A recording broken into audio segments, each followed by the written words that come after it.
All right, that's pretty good. Yeah, in Carlo. Dear Lord. For a second I was going to say, I've already started recording, we'll just carry on going into the podcast, but now I don't think so. The mighty dragons in the room. Can that not just be the intro as soon as you press play? You just go, bah. Yes, Cameron, it can. Can that not be the first? Yes, it can. It can and will.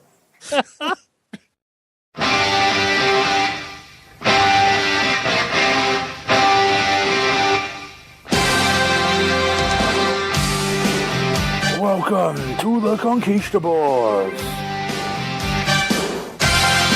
Tonight, witness a fatal four-way like never seen before as the Conquistabores take on the Intercontinental Championship match challenge.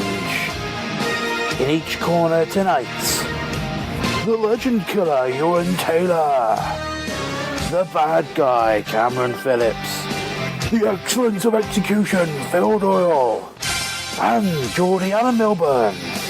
Only tonight on the Conquistabores. Should we just go? Hello, everybody. Hello and good evening. After what a fantastic start. Yeah. Somebody take over. I can't do the intro. Cameron, did you see who was coming to Kilmarnock? It's Lionheart and Drew Galloway. No, there's two special guest stars coming. Is it Val Venus? No, it is as follows: Mr. Anderson Oh. and everyone's favourite 2x4 swinging retard, Hacksaw Jim Duggan. Hang on. Hang on.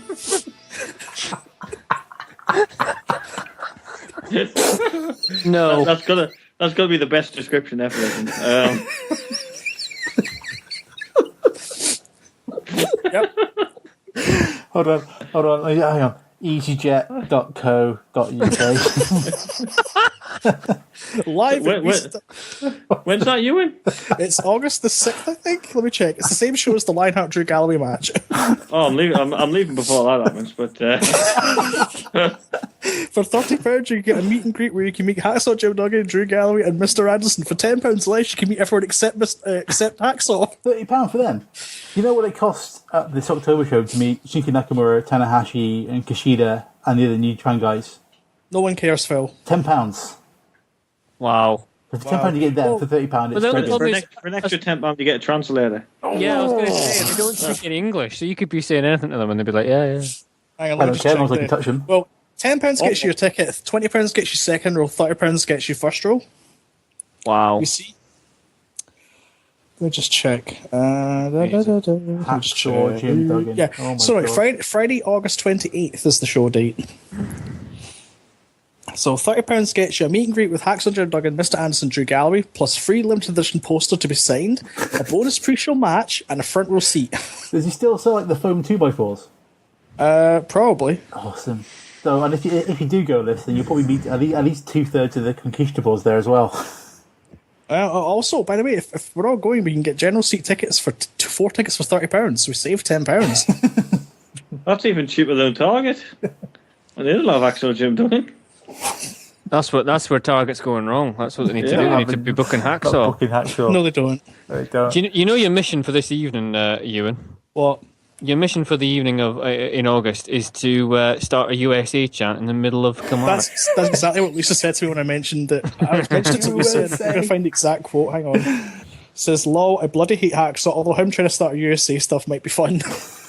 Yes, it's going to be immense. Can you imagine? So, you guys must at least make an attempt to come up for that, because that's going to be amazing. That sounds amazing. So, Are you interested, by the way, Phil, in coming to Fear and Loathing at the end of middle of November, isn't it? I don't know. I'll have to check. I don't know. What day is it on? It's something inside giant, like, posse of us now going. Yeah, because Kev from Sonic's Ring is going. Yeah. Rest in peace. Is that Sonic's Ring officially dead then? I haven't got a clue. Oh well. He doesn't speak to me anymore. Does he not? Trouble with him. No, it's all dead. It's all What gone. a cunt.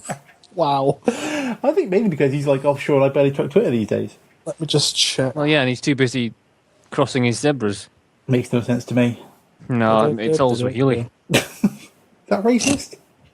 No. That's space racism. I'm not sure. No, it's not. Can you be spacist? Spacist. Possibly. Well, isn't that technically the Empire? Like Darth Vader was spacist, wasn't he? A little bit. They had all the aliens like somewhere else. They're all humans, weren't they? Exactly.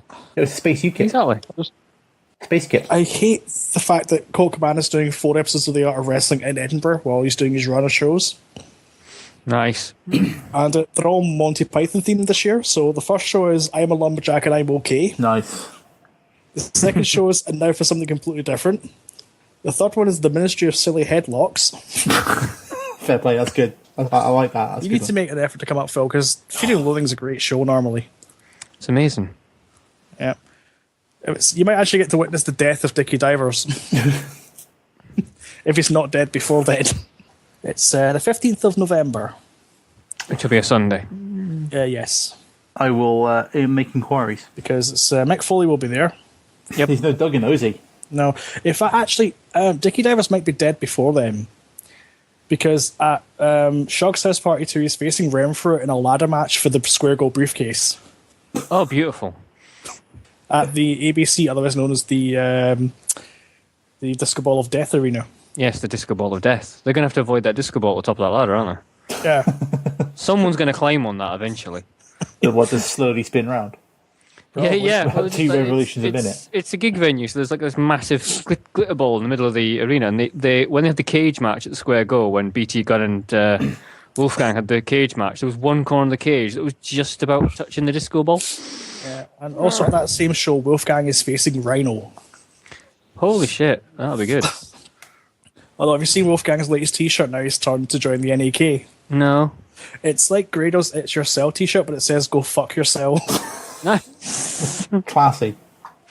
Classy. Anyway, are we... We probably should get back on topic, eh? Because this probably won't be the introduction now, because we've kind of gone way. I was going to say, to segue into the introduction and make this a tribute to Dusty Rhodes is going to be somewhat tricky. I don't know, I could talk like a racist Texan. Oh, he's not. Still fresh in the ground, Euan, come on. No, he's still warm. Oh, Dusty Rhodes died, didn't he? Do you think the put Portugal doctor on his coffin? God. Jesus. The one time I thought we'd be classy about something and we come in with a polka dot coffin. Jesus. I thought we recovered from, the potential Benoit's comments of a few episodes ago, but no. Did you see Kevin Owens did that picture of his t-shirt? Yes, I did. The That was polka great. dots KOs. That's really cool. I like that. It is sad Dusty Rhodes had died, because it seemed like, because if someone said like Harley Race had died, I'd be like, oh, that makes sense, because he's old and not been around. But Dusty seemed like he was still involved in doing stuff. Well, he was still at the Performance Centre, he wasn't like a giant. Was he booking it, or was he like part of the creative on it or something? He was part of like the creative team, I think, there. Best thing about Dusty Rhodes as well, though, is, he was part of creative in WCW, which obviously went down the pan, but he at least admits when he had really bad ideas. Yeah, as we said last night. Yeah, because I remember him talking about, obviously, this is the man who invented war games as a concept, yeah? Brilliant. It's also the man who invented the Chamber of Horror match. Oof. Which, as we all know, was terrible. But he kind of shrugs his shoulders and go, it seemed like a good idea at the time, baby. I think he also invented the Shockmaster. Yes, it's the whole thing about he came up with the Shockmaster as well. It's like kind of going, poor Fred. Oh, is it Uncle Fred. Yeah, it's like Cody Rhodes apparently as a kid was watching that and at the family home, and then like obviously saw the Shockmaster like fall over, and obviously kind of had an idea who it was because he turned around to the rest of the family and kind of go, I think that was Uncle Fred. That was it. Kayfabe gone. Yeah. That was it. Santa Claus revealed. It was just hilariously funny. But there we go. Yeah. But yes, sad and tragic that Dusty Rhodes is no longer with us. So, what better way to honour the passing of Dusty Rhodes than to talk about the Intercontinental Championship, a belt he never won? Both his sons did. True. Oh, wow. True. Hey, it's a connection. Cody did bring back the white belt, didn't he? So, Yes, he did. I suppose you're praised for that alone. So, rest in peace, Dusty Rhodes. Exactly. In your polka dot coffin. Can I share with you the Dusty Rhodes story? Of course you may. Yeah. Just a short one. When I was a kid, I collected Hasbro wrestling figures. In fact, I've still got them all. Mm-hmm. Yeah, I know you have. Obviously, yeah. Dusty Rhodes is the one you couldn't get in this country. Why is that? I don't know. They just didn't produce Dream. them. Yeah, maybe that's a good point. And for years, I never had Dusty Rhodes. I had everything. It was so sad. Until I found this thing called eBay. And, at the age of 22, I realised, hang on, I could finally have one. I could live the American dream. Hey. So I did indeed. I bought them for 30 quid, and I've still got them. However, if I want them carded, it's about 250 quid. Yeah. I've got a feeling that might have doubled since a few days ago. Yeah, probably. Right? You're the biggest piece of trash I ever saw. It hurts me to do this, but I really don't give a damn about you or the WWF, so I'll see you a little bit later. Oh, my. No! There goes the belt! And that's the bottom line, because the 316 said so. You piece of trash. Let him swim out there and find the damn thing. If he's lucky, he'll find it. If he don't, maybe he'll drown. I really don't give a damn what he does. Well, Austin has done it again. He's defied authority. The Intercontinental title is sleeping where the fish is tonight. And Rocky's got a good swim in front of him if he ever expects to get it back. We're just going to talk about the. It's different this week because we talk about the IC belt and specifically what we think is the best IC championship match. Yeah? Yep. So we picked a match each, and we're going to talk. Well, I think each of us is going to talk about why we think it's the best, and then the rest of them are going to try to argue with our cohesive arguments. And then we'll come to some kind of conclusion about which is the best. Sounds fair. Which will be my pick because that's the best one. No. Yeah. No. Be one. No. No. Yeah. No. Yeah. Yeah. Yes. No. No. Shall we start with some Intercontinental Belt facts before we get into it properly? Go on then. So, as we all know, it was given to Pat Patterson when it was unified with another belt back in the late 70s, 79, something like that. So it's been around for a good, how many years is that? Nearly 40 years? At least 40, nearly 40. Surely he won it in the tournament, did he not? I think he won it in a tournament. It was in some. It was. Was this not this Puerto Rico thing? And it was Rio de Janeiro, the famous fictional wrestling capital of the world. Rio de Janeiro, where it obviously every tournament takes place. Yeah, because that's how it works. I believe your man. Oh God, I forgot his name. I can't find it on my words. This is the worst intro I've ever done for a thing ever. No, it's not. Yeah, fair point. What's he look like? Honky Tonk Man has had the longest reign. Right. There you go. 445 days. Elvis would be the answer, right? Yes. And who do you think had the shortest reign of the title?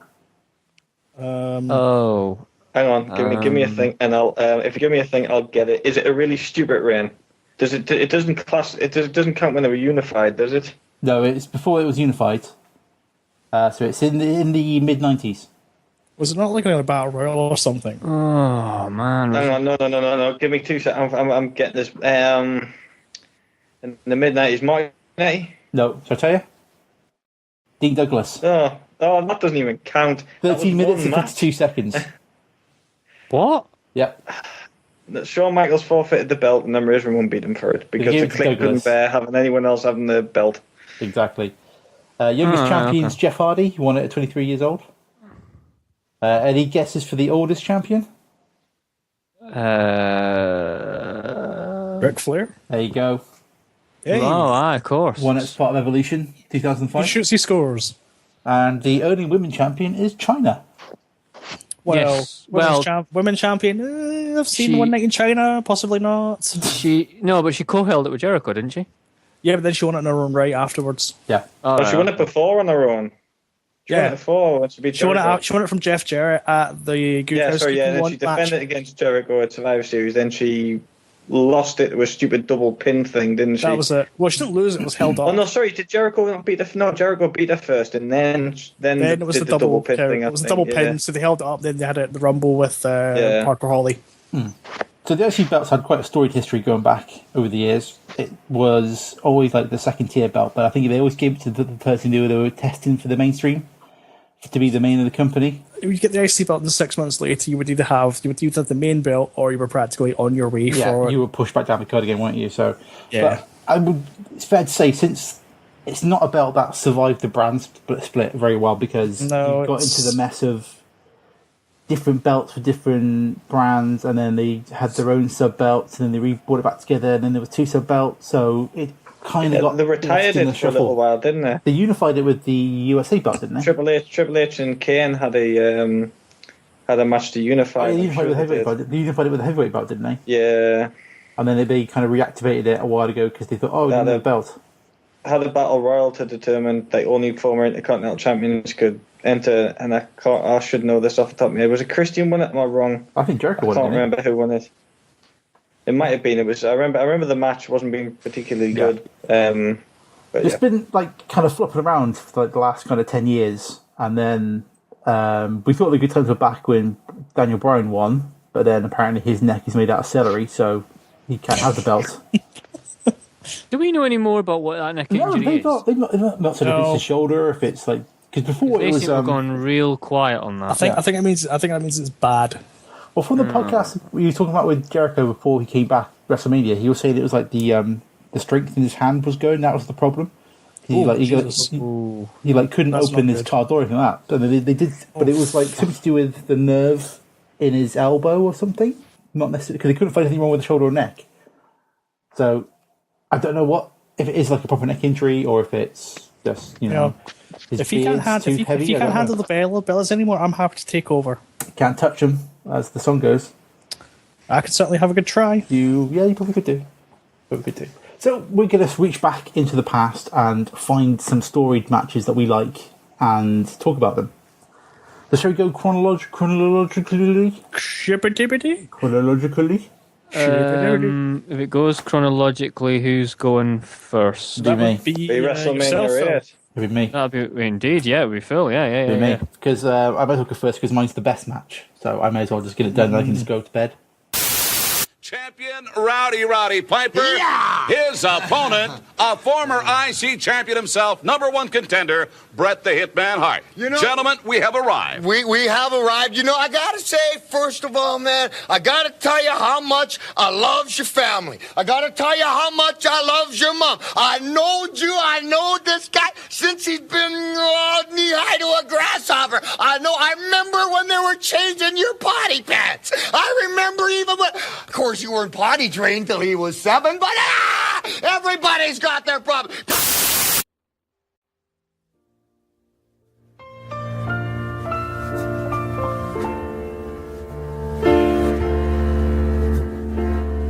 So my match is from WrestleMania 8, aka the greatest WrestleMania, with the champion Roddy Piper versus Bret the Hitman Hart. Now, shall I tell you why this match is so good? I go through the details as to why this match is the best Intercontinental Championship match in the history of our business.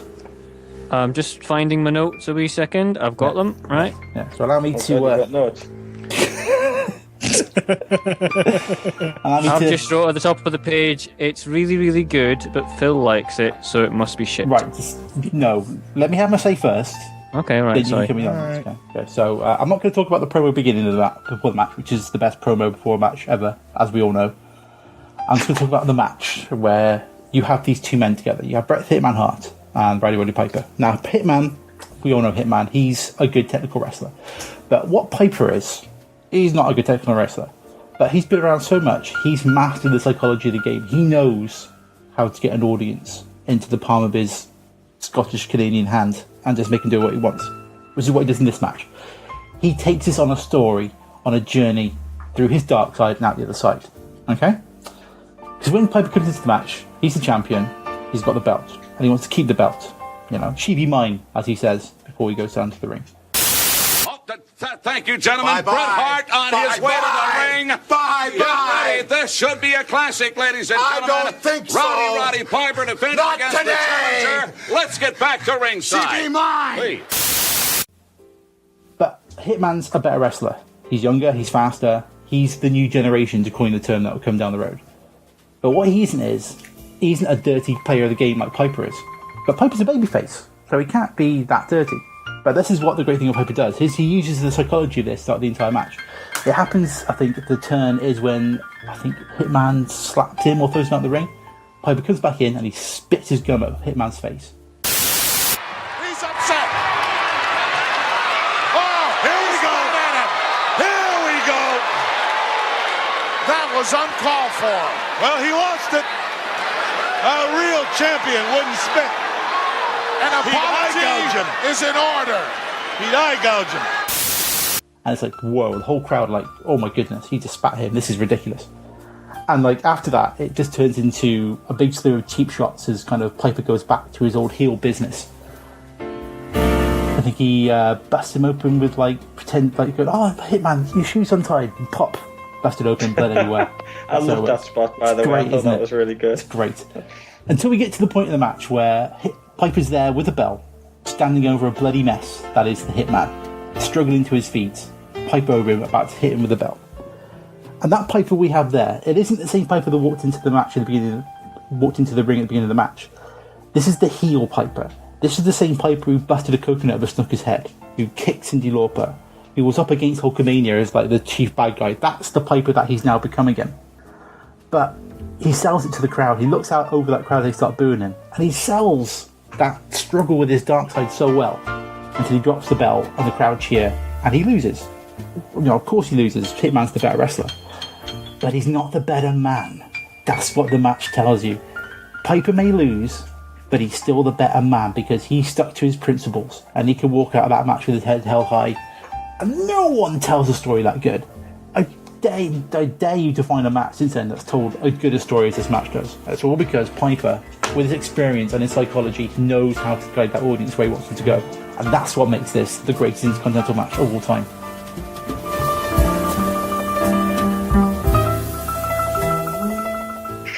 Stunned to silence because I'm right. Thank you. Nope. Mic drop. Okay. A lot of points. Wow. Hang on. I'm just picking my headphones back up, sorry. You actually dropped your mic, I did, yeah, I did. Throw it on the table. I thought there was some sound effect. I had to pick it up to put it back up again. No, that was all in mic, that's all I do. So that's why it's the best, so you can't really argue about that because I'm right. Oh, we can say we're wrong. I'll add a point to it in Phil's favour, if no else. At the end of the match, you don't see it on the broadcast, but it's mentioned in Brett's book. Piper actually, they actually go arm in arm down the aisle as a show of respect. Yeah, because he carries out together. He walks him out of the ring, doesn't he? Yeah, and then they go right the way down the aisle, sort of as a sign of respect for each other. Because it's like a passing of the torch moment, isn't it? It is like it would. I mean, Piper would go on wrestling for a long time, but I would probably say this is his final good match. He should have left it. This should have been his retirement match. This is the kind of Mick Foley syndrome, isn't it? Which we'll get to later, where you just can't give it up. No bollocks with Jerry Lawler 2 years later. So you know that. It's that new generation taking over. I think watch Piper, puts Brett over a big start in this match. He makes him look like $1 million, even though Brett's good technically. But I think he always needs that other person just to kind of take the match up to that next level.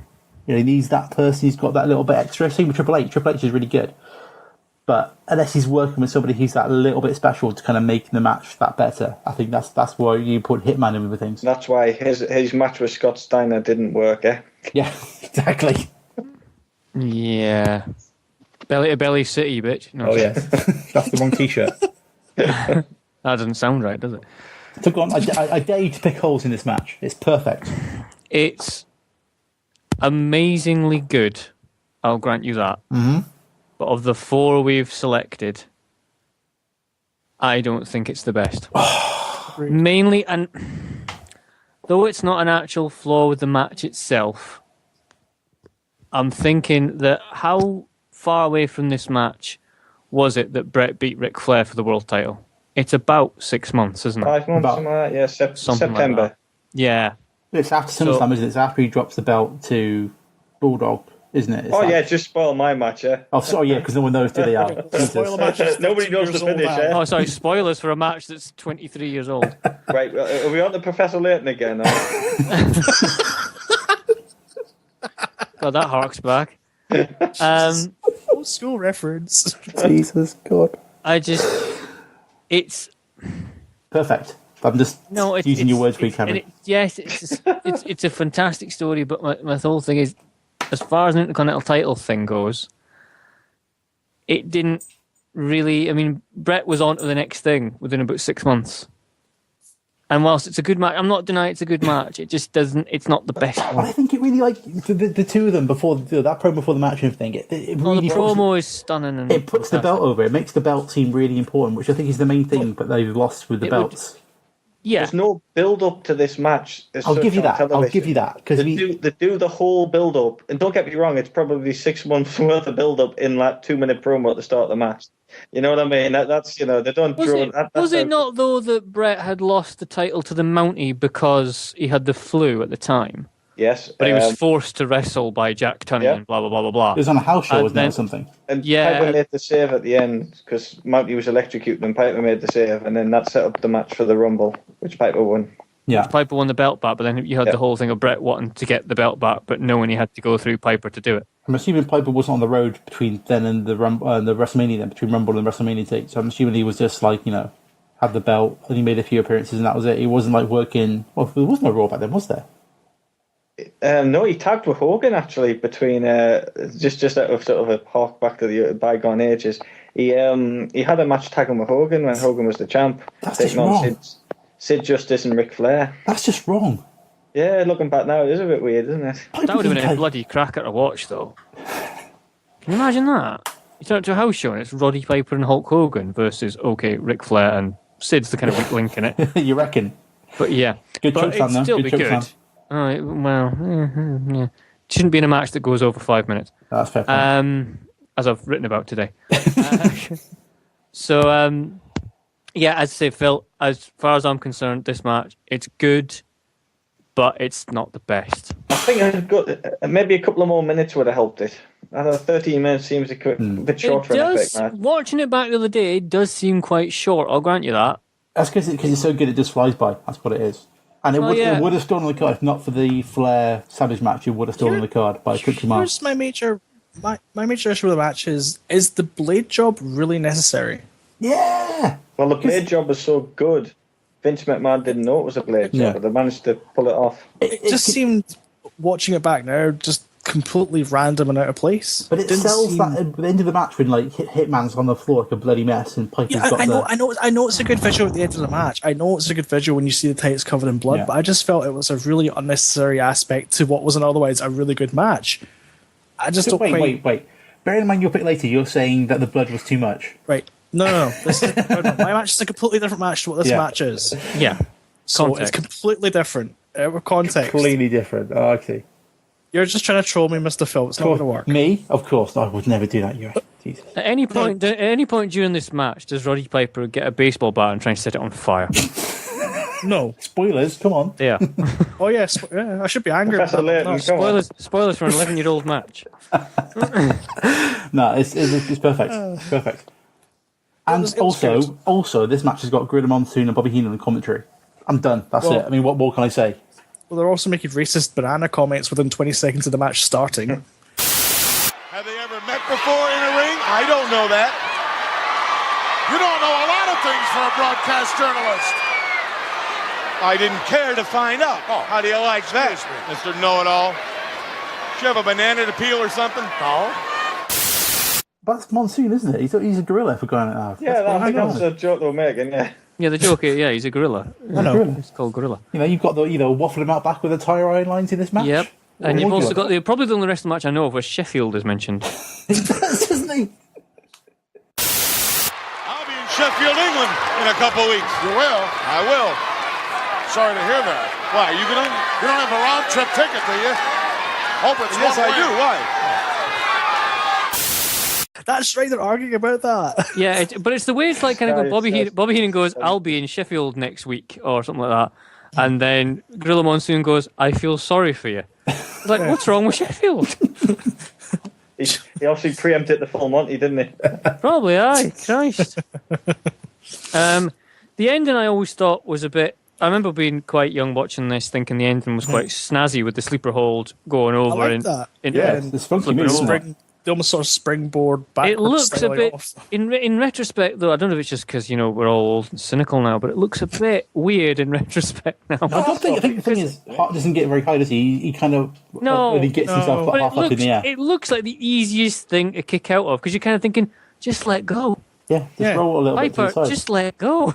Oh no, but I think the whole point is it's meant to be that groggy. By that point, he doesn't have the wherewithal to let go.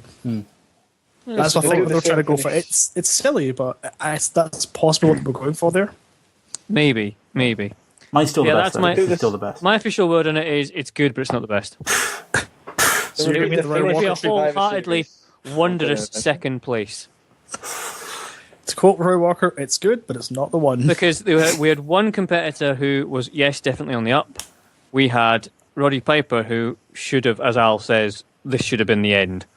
And it should have been that's it. But it's kind of tainted by the fact he carried on. Yeah. In WWF and WCW. I'll give you that, but it's still, as a moment frozen in amber to be topical about because Jurassic Park's out this week. It's perfect. Perfect. Right. Nope. Yes. Nope. Well, Al's next anyway because it's chronologically. We wander down the time for 6 months later to SummerSlam of this year, 1992. The glory years.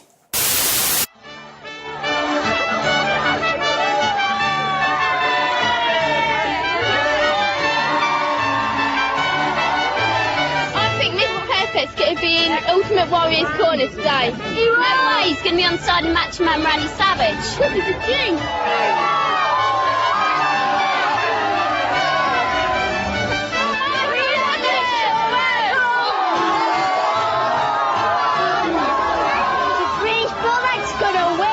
Whether he wants to or not.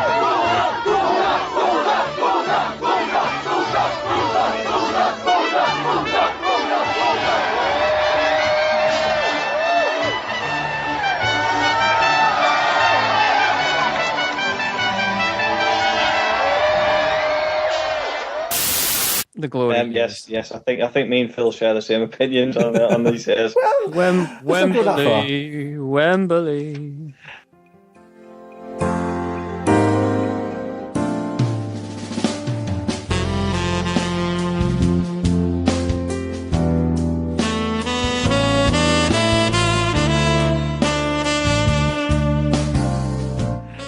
Right, I'll just quickly go back to just before the match. You had Roddy Piper doing the pin and bagpipes at Wembley just before the match. What's what you think? Huh? Tied into the previous match, yeah. Of course.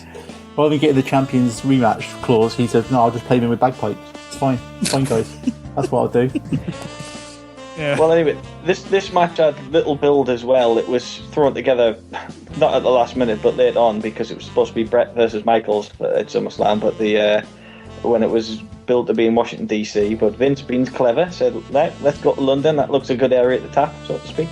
And of course, brought it to Wembley for, I hope I've got this fact right, the third largest live audience. It was the third largest. I don't know if anything's beat it.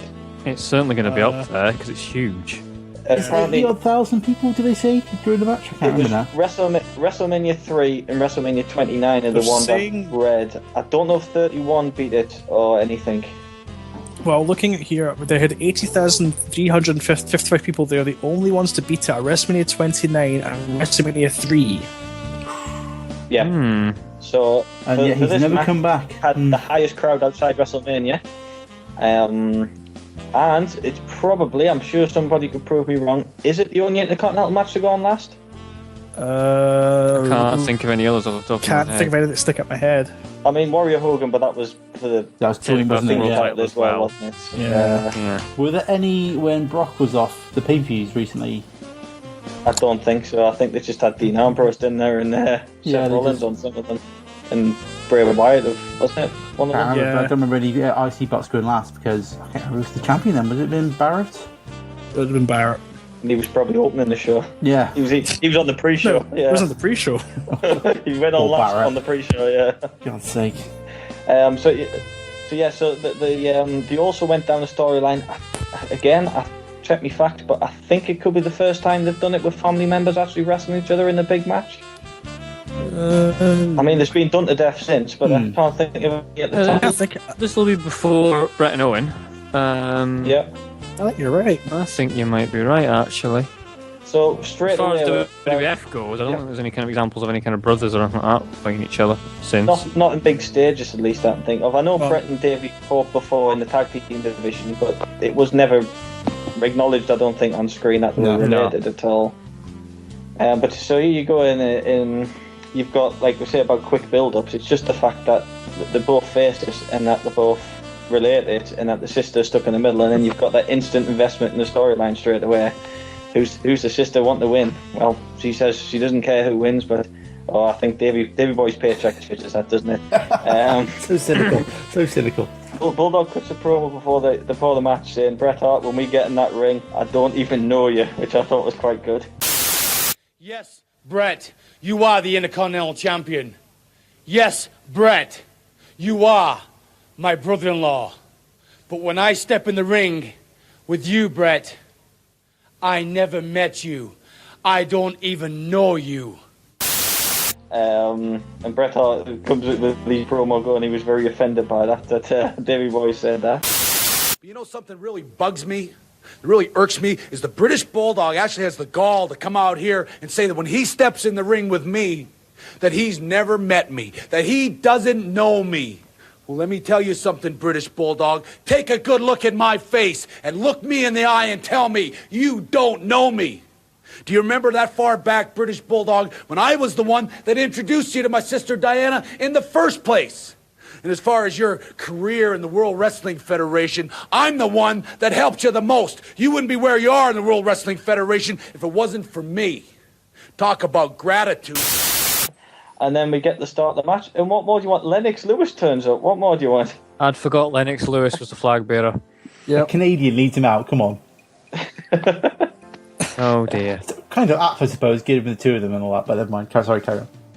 So they go on last in the nighttime sky of London in Wembley Stadium for what's probably, again, a rare classic at that time, wrestling clinic almost, after Steamboat Savage. I don't think WWE have done that in a big match situation since. It's all been power wrestlers and stuff like that. I mean, you could argue Flair Savage was quite good, but again, it didn't go on last from WrestleMania 8. No. So here you go. You've got Canada versus England, and to be fair, Bret Hart's reception isn't too frosty considering he's in enemy territory. Have they suppressed the sound when he enters though? Who, Bulldog or Bret? Bret. Because there's a distinct tinniness to the crowd noise on the WWE Network, and part of me is thinking, have they there's booing later on, but it's only really when he's acting up the heel. I'd have to dig up my old tape of it. I'd be interested to see. I've got my VHS, Yeah, I'd check the VHS on that one if you get a moment, Al, if you have the means to do so, because I'd be interested to know. Because it does sound a bit, it's got that kind of trademark kind of swirliness to it, that noise, like they've kind of suppressed the booing. Because I say, there is booing later on when Bret is blatantly trying to heel it up in the middle of the ring when Bulldog's out. Then there's loads of booing there, but when he first comes on, it's just oddly kind of quiet. So it's almost a reverse from what Phil was saying, and this time Bret's got to play the face stroke heel role to Bulldog's all on face. So whenever he learned off Piper, he can get some tricks from what he learned a few months ago, sort of thing. I mean, they start off at a fantastic pace, which I think does knock a Bulldog out a little bit early on. But I mean, the moves are hit a fantastic. Bulldog hits a crucifix that proper drives Bret into the mat. Yeah, it looks fantastic. But then the use of psychology to go back to it later on, where Bulldog tries the same spot, and he hits him with a Tatanka drop instead, like a Samoan drop instead. He reverses it.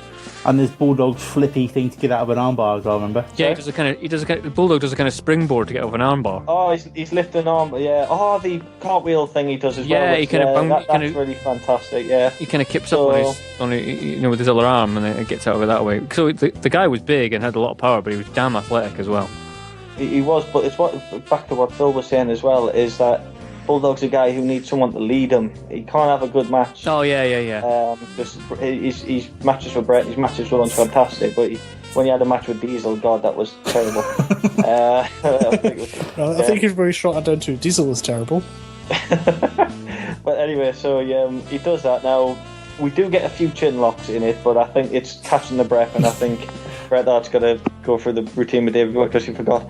But still, it's... This great wrestling clinic, you're starting to pick holes in your own match here. Yeah, I think you're finding a few holes. It is a wrestling clinic, but it's just it's a consultation. You've got to have a consultation in the clinic, haven't you? So.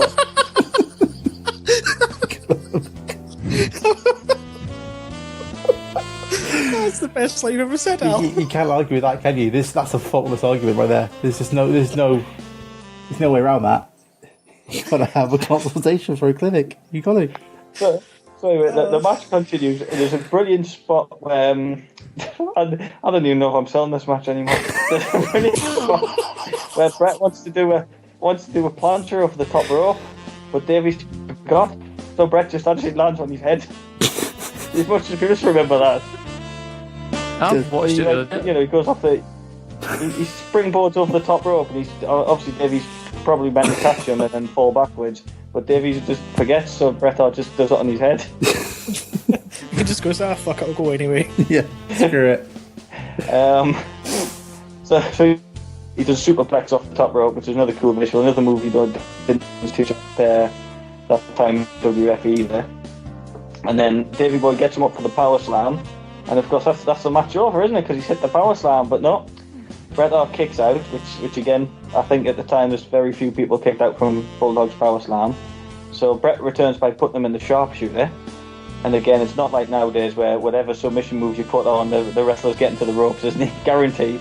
But back then, very few people put out the sharpshooter either. But Davey Boy gets to do that, and it keeps the fans on the seat, the edge of the seat that the hero is going to lose. Is that the sharpshooter that Bret applies from a ground start? Oh, sorry, he does the Mr. Perfect spot, yes.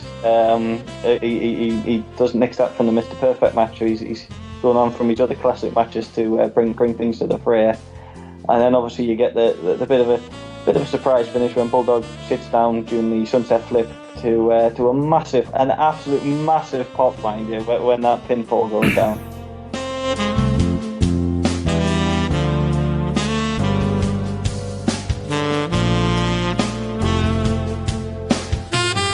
Well, there's my issue. There's my point with this match. I think you take this match out of England, put it into like a regular show in America, it will take off, and the edge off it will reduce the quality of the match. I think this crowd, and because they're crazy through the whole thing, aren't they? They're popping through the whole time. There's air horns going on. I think take them out of it. I think it'll be the quality of the match just kind of sinks a little bit because that crowd lifts it up. If it was in New York or if it was in Atlanta or wherever like that, it wouldn't have meant it would have been. We wouldn't have been talking about it to this day. No, because that's what makes it special. They boo the shit out of Bret Hart when he goes near those ropes, don't they? Yeah. Bloody hell, that is deafening. Didn't he talk about on a podcast in his book or something about how like he wanted Davey to like not play up to the crowd or something? Yeah, it was ridiculous. Whatever point he was trying to make was he like wanted to prolong the scene or something. But I thought, come on, it's just stupid. Makes Bret Hart look stupid if you prolong the scene. Yeah, because Davey starts like looking at the crowd and like shrugging, like, "What's he doing? Hey, he's leaving," and all that. Yeah. But I think the main thing we've not talked about on this so far is the jacket that Diana Hart's wearing at ringside. Because brown thing. I think this kind of slots into our kind of ongoing topic about the wardrobe of Hart family members at ringside during matches. They sure as hell like brown and beige. They do, don't they? Because she's carrying off this kind of, it's like a cowboy suede brown jacket with dangly bits. Yeah, it must have been, there's the early 90s, it must have been. Even then, that's still a push to carry that off. I think she managed it just about, I think. Yeah. Wrestling fashion is always 10 years behind, so 1992 would have been 1982 in wrestling fashion, so it's going to work. Pretty much. Yeah, that's a good jacket. It is a really good jacket. And what's with Bulldog's complicated arm gesture before he just the power slam? Was he not, though, as far as we're aware now, out of his head on painkillers during this That's match? probably it. It was probably putting muscle back into place. I don't believe that. Watching the match back, I'm sorry, I don't believe he's out of it, so to speak. There's a lot of the old Al. Yeah. When he could have been, otherwise in extreme pain. Been planning the next 5 minutes or so. I just don't believe you could have a match like that if you completely off your face. I'm sorry. I mean, No matter what Bret Hart was telling him, he put together such a good effort, such a good showing. Yeah. I was so hurt at any accusation against this match. It's He great. totally is. Can I give Phil some highlights just so we could do the audio for this? Go on. Right. On the file on WWE Network, at the 2 hour 25 second mark, Vince calls an inverted atomic drop a reverse pile driver. Yes, I wrote that. Yes, he does. And my reverse pile driver, yes. Yes. At the 2 hour and 30 minute and 15 second mark, Vince calls a Russian leg sweep a neck breaker. Yes. And also, Yes, I remember that one. If you could just put those in, Phil, just to confirm. Neck breaker. Doesn't Vince also say that then Lewis's next opponent is Razor Ruddock? And Lennox Lewis, as you mentioned earlier, will attempt to put Razor Ruddock away here in London as well. Oh, my. Oh, no. Razor Ramon is fighting. I said Razor Ruddock. Here's a cover 1, 2, and He does, yeah. And that's the Liverpool defender, isn't it? That's not me thinking that wrong. Yeah, that's isn't it Razor Riddick? Not in form this night. Wasn't it Razor Riddick he was Bobby going to fight? Heenan goes, is he fighting Razor Ramon? Yeah. And he says again, no, Razor Ruddock. Like, well, no, because he's centre back for Liverpool. He can't be in a boxing match with Lennox Lewis. To be honest, though, if there was an opportunity to have a boxing match with Lennox Lewis, Razor Ruddock would have taken it. He would have gone there in a heartbeat, wouldn't he? He would have been straight in there. Point glass in hand, bag in the other hand. He was not the most technical of players. Let's put it. He was from the Vinnie Jones School of Defending. Seek and destroy. Yeah, pretty much. So anyway, just to round up the match, after the match is all said and done, you've got a fantastic visual of the fireworks in Wembley sky above the stadium, with the Diana in the middle of the two of them celebrating with the fireworks in the background. I just think that's an amazing visual for an end of a pay-per-view and an end of a match. And it's so sad that several years later Diana would die in a car crash in Paris. Oh my god. Oh, that's the wrong one, isn't it? That's the wrong one. Oh god. Hang on, I'll cross that. I'll cut that out. As a result, they cancelled Liverpool versus Newcastle. What? What? They cancelled Liverpool versus Newcastle. What for this? Oh, right. Okay, I get it now. Jesus. They cancelled Liverpool for what? Because Sorry? Princess Diana died. They cancelled the match. That was Oh, right, okay. I just thought, what? Because SummerSlam 92 was broadcast, they cancelled Liverpool and Newcastle. Awesome. I was like, what? This is awesome. Although, actually, well, once you brought that up, when they showed SummerSlam on British television for the first time on Sky, you got a 15-minute break of Richard Keys and Andy Gray talking about that night's football in the middle of the wrestling. Nice. Yeah, because it was on like a normal time, wasn't it? It was on like a normal time in the afternoon. It was at 1 o'clock, so it was on before Super Sunday at 4. I'm fairly certain it was Monday. They showed it on the Monday. Yeah. Was it Monday? All right, okay. Yeah, but I mean, it was on the Saturday. The show was on the Saturday, but they showed it on the Monday. I'm sure I watched it. Oh, so Right, they didn't show it live. then. I thought they showed it live. Oh, I must have got it wrong in my No, head. because the States didn't get it live, so the States had to get it before we got it. Got you. Yeah. Oh, well. So yours isn't as good as mine then, basically is what we're saying. Well, I think on epic proportions, and let's not place it wrestling clinic. I think it was. Well, there was no fireworks and fire. I think if you're boiling down a match into, we have to, as I was saying on the organisational thing on Facebook before we started this, you really have to boil down what makes a decent match and what makes a really classic match. Part of it, the formula, I would say, is location. Because as we've already said, this match would not mean anywhere near as much as it does to us as fans if it was, say, in New York. We'd remember it, and it's like, oh, I remember the night that Bulldog won the Intercontinental title, SummerSlam 92. Yeah, that was good, wasn't it? But we wouldn't be talking about it to this day because it was in London, and it was Bulldog, main event, an Intercontinental title match, in a really good quality match at Wembley Stadium, something which hasn't been done since in his home country. I'd also argue that wrestling ability is part of there as well on both sides of the opponent and combatant, which is here certainly, and story would be part of it as well. You know, the build up to it. I'd say that's probably the only part of the triangle that lacks in this match because we've already said it was a bit thrown together purely because Shawn Michaels and Bret Hart fell through. So mine's better than what you're saying, essentially. Well, it didn't fall through. They just deliberately postponed it. to do this match instead. And they saved Bret Hart, Shawn Michaels for Survivor Series. Which never happened at Survivor Series, did it? Bret Hart, Shawn Michaels, yeah, it did. Did it? Did it? when I Okay, I can't remember. Oh, I the saw it. title. Oh, I got And it. then Santa came out at the end. Oh, Christ. Of course he did. Good God. Originally, this match was actually going to be a ladder match between Bret and Shawn at SummerSlam in Washington. Wow. Because they did an experimental one earlier on, and Bret Hart brought the idea to Vince, but then Vince decided that Shawn Michaels would claim the idea for it on screen, which Bret didn't like. And they thought, when would they ever get a chance to use that ladder match again? When would they indeed? Sunday afternoon, March 20th, with an unprecedented match. And who better to give it to you than the main man himself, the Heartbreak Kid, the axis in which the World Wrestling Federation revolves around. Shawn Michaels, a ladder match. 2 belts hanging at the top of Madison Square Garden, along with all those people hanging from the rafters. The Heartbreak Kid is going to be up there taking what is rightfully his, the IC belt. Yo, boy toy, you say you're the real champ? I say I am. Too much confusion. WrestleMania 10, Chico? Somebody gonna decide. If it takes a ladder ring, no problema. There's no rules, no ref, no time limit. Somebody, Chico, leaves WrestleMania the real champ.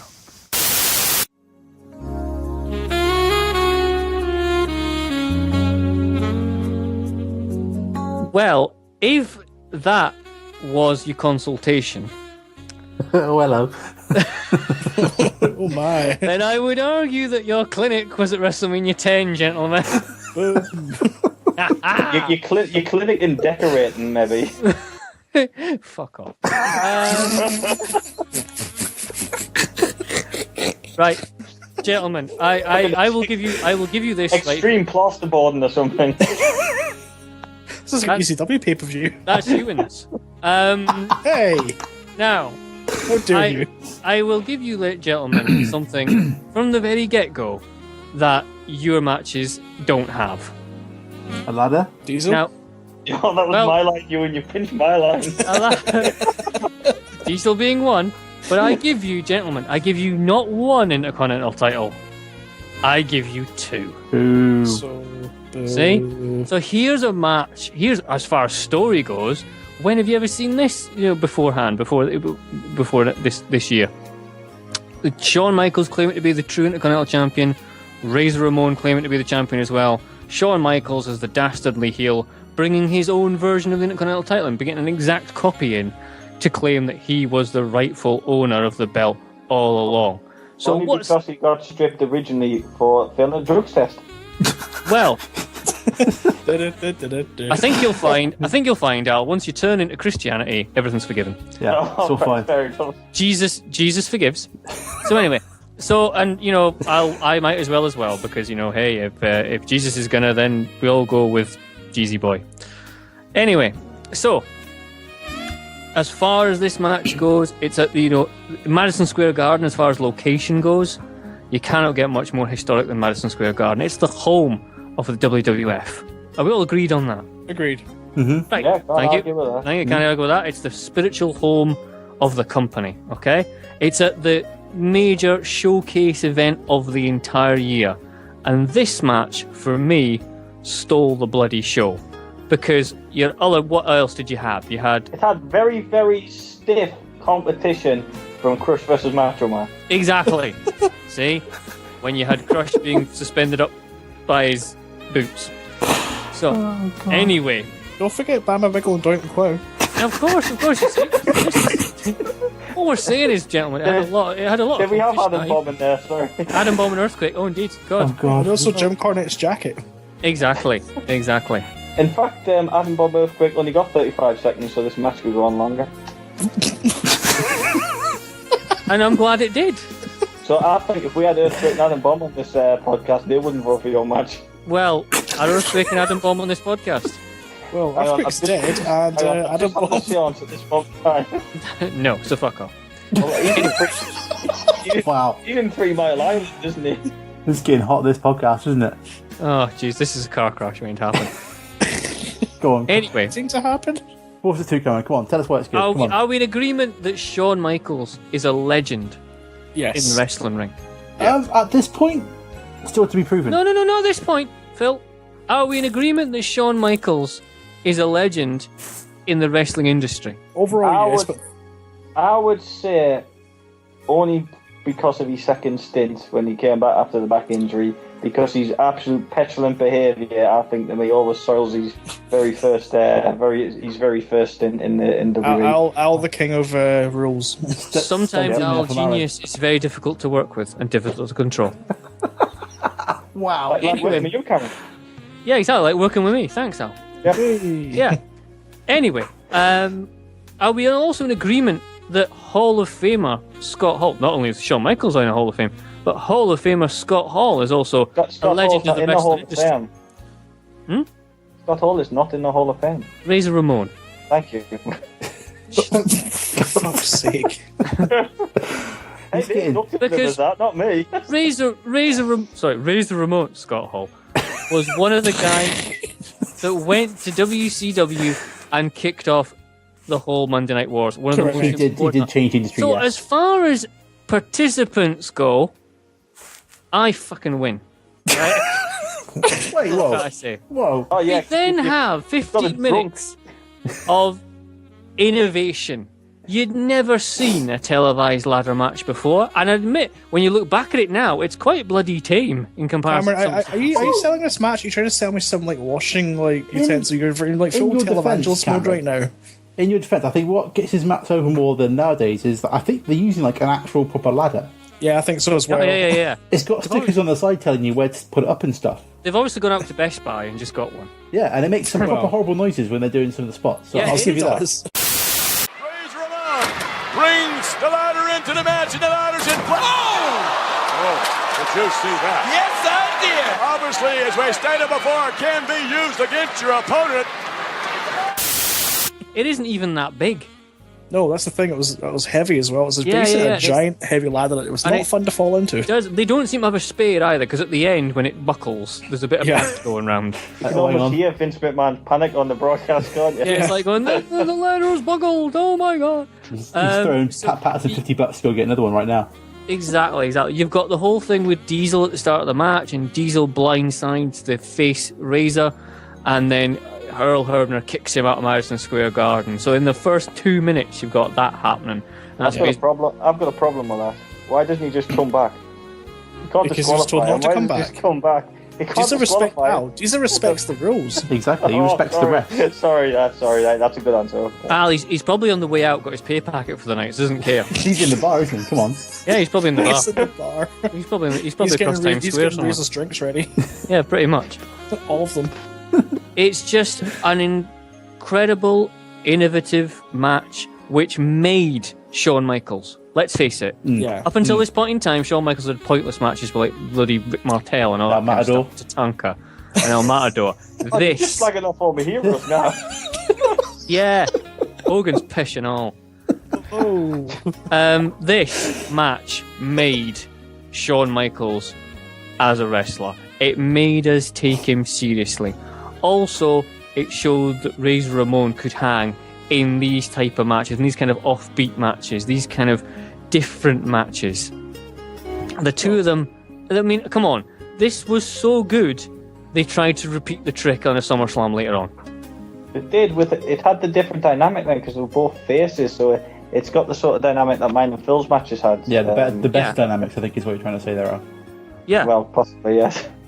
There you go. That's my thoughts on this. This is why it's the greatest Intercontinental match. It has story, it has location, it has wrestler ability, and it made a difference long term. Bow to me, bitches.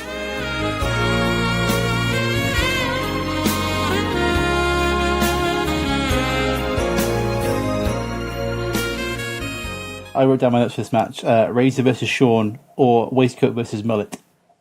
Yep. That should have been online, and mullet should have been online as well. Because Shawn Michaels' hair is still not good. Nah, it's not good hair. No, and now he's got a creepy moustache. It probably was good in the early 90s. Well, he does that thing when he comes down to the ring and he's like flicking his mitt off at the back. He's like brushing it up and like flicking it. One thing I'd never noticed, though, until I watched this match, I'm not aware of Shawn Michaels doing it since, is the kind of selling a punch move that Shawn does, where he twists his neck back and spits. He does it all the time, doesn't he? I can't say I've seen that. He does it loads. I've never noticed it that much until I saw this Because again. his gum goes up in the air. Yeah. Yeah, he does loads. It's one of his things. But I'd never majorly kind of gone, what's that is really obvious until now. No. Clearly not watched Shawn Michaels enough. Yeah, I mean, it's all right. Bit spot heavy. It's all right. A bit spot heavy. Hey, Grandad. I mean here with bloody Cactus Jack versus Orton Cup, and it's a bit spot heavy. Come on, go on, Professor Layton, stop it. Come on. God's sake. Although one thing I noticed, which I thought was tremendous, the finish. When Ramon he shoulder barges the ladder and he moves the ladder for Michaels to fall on the ropes. Yes. I would position. I mean, he couldn't have even moved the ladder in a better position for him to fall on the ropes, and that's him running into it and barging the ladder into that position. I just thought that was such a. And Shawn manages to work the spot so well, he manages to get his foot caught in the ropes. That is fair play. That is. Yeah. That could have gone so tits up. On a negative note, though, he frees his foot too soon and then has to improvise by very stupidly tying his arm up afterwards. But that is a good spot. That yeah, there's a bit of that. But Michaels, I think, sells it well enough that it's kind of as he's trying to get out, he goes into it the other way. But it does solve the problem of when someone's going to win a ladder match, it's always like they're either climbing up it really slowly, and you're just thinking, why isn't the other person just climbing a bit quicker? But having him tied up so he visually can't get to the ladder, it kind of protects Michaels as well. Like he doesn't look as stupid for not being able to climb up a ladder very quickly. No, exactly. So that's the only good bit of this match, really. To me, I still think it's the best ladder match to date. It's not only the best ladder match, it's also the best Intercontinental match. I think you'll find out. I don't think it's the best Intercontinental match. We've still got Euan to discuss first. So. We have, yeah. But So, obviously, you see, you're just picking minor flaws in mine now, which are non-existent, really. So I don't think them. I went, non-existent at all. and whereas Phil's obviously just made one person and one person was on the downer, I'd argue that both participants in this match rose to bigger things afterwards. Well, I think it made Piper a legend even more so by matches, I think so. He was already a bloody legend. But this just kind of cemented his place in the wrestling lore, so I don't think... No, I think there was plenty of cement going on. Well, I think we'll move on, Cameron. Thank you very much. And where my daddy's fighting again? I've always found the world hardcore really had nothing to do with chairs. It had nothing to really do with tables, garbage cans, cookie sheets. The name hardcore signified that I love the fans enough to put my body through unimaginable pain. Even when I had the chance to take part in some barbaric matches, deep down in my heart I rested with the comfort that I was doing it for love.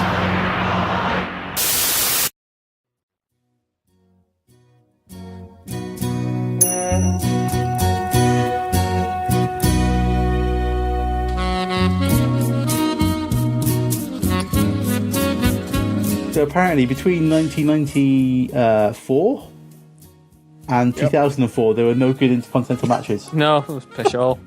None of them were good at all. Yep. Until we get to Backlash. Yes. Backlash 2004, Randy Orton against Cactus Jack. Well, this match... Cactus Foley, isn't it? Well, yeah. It's Mick Foley's announced as. Oh yeah, but we all know it's Cactus Jack. He has that crappy Mick Foley theme tune. Ow. Oh no, of all Mick Foley's theme tunes, that's the worst one by far.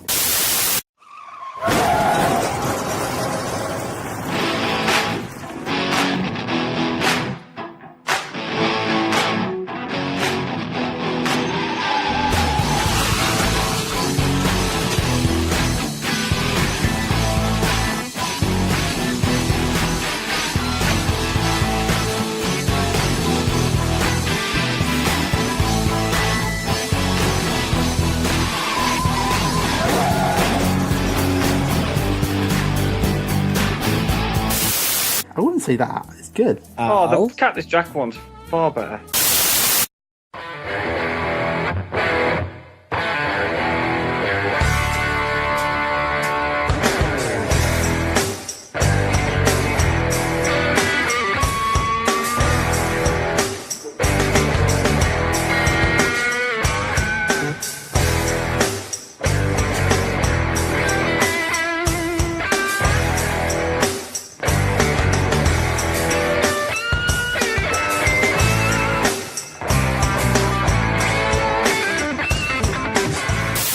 Which one's this? So we're not talking the no. No, he had the car crash one, which is Razor Road rip-off. What, the kind of the one that goes do do do do Yeah. do do Yeah. do.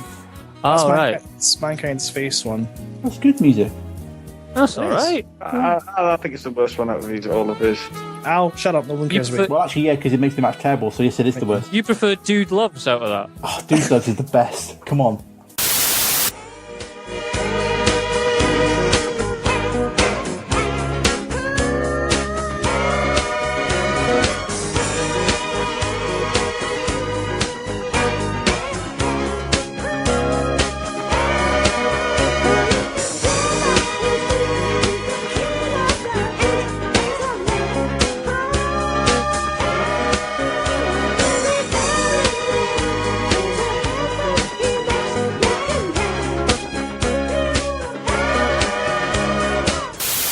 I always think it should be like an hour from logo for that, but that's just my opinion anyway. We're still listening to the music now, Euan. I'm sorry, but that's the end of the podcast now.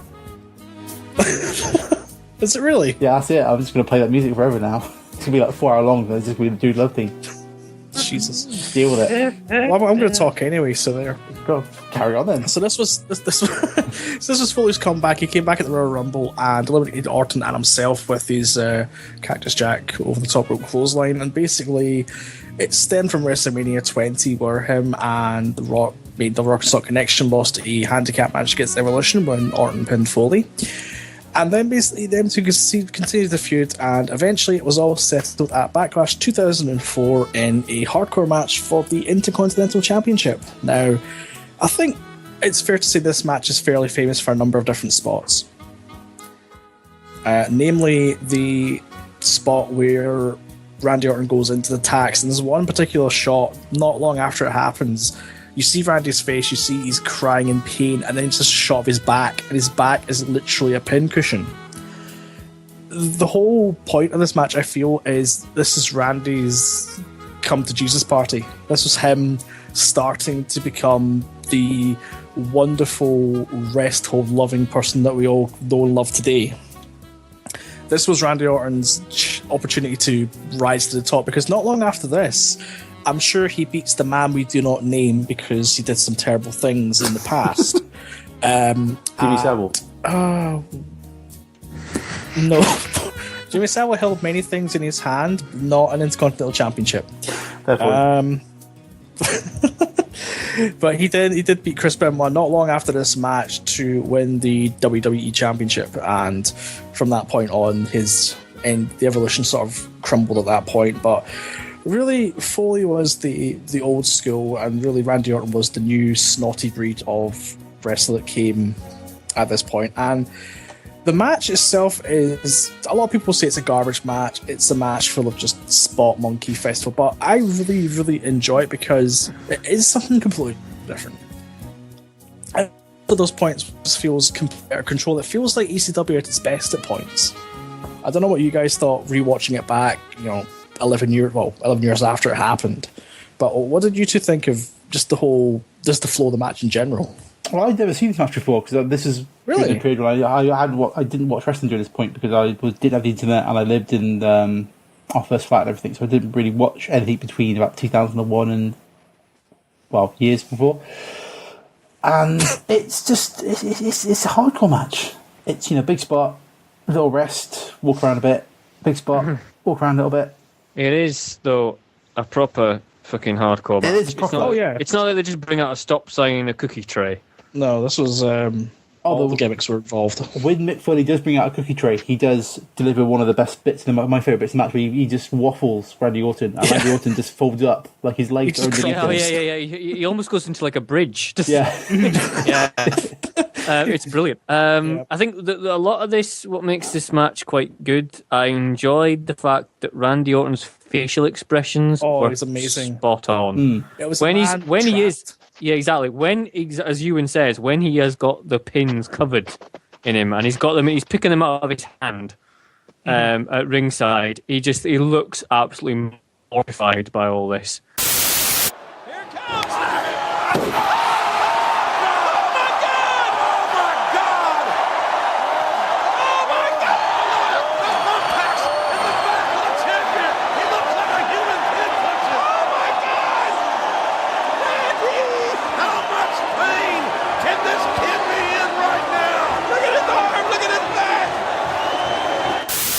I'd also argue that when Mick Foley has got the baseball bat with the barbed wire and does pour gasoline in inverted commas, I'm probably thinking that's war, because I think no way they're going to let him near that with a with a cooking torch. Yeah, with a spark. Which is obviously what you need to when you're setting the ring up. That's what's underneath the ring. Of course, you need gasoline in the middle underneath the ring. When Eric Bischoff is your moral voice of reason.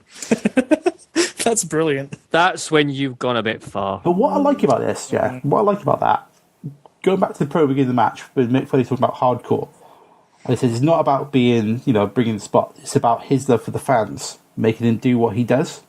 That's what he says about what hardcore means to him. So when Bischoff comes out, he doesn't say to him, you're going to get fined, you don't do it, Mick, you're better than this. He says, no, if you do it, the fans will have to leave because the fire marshal will kick us out.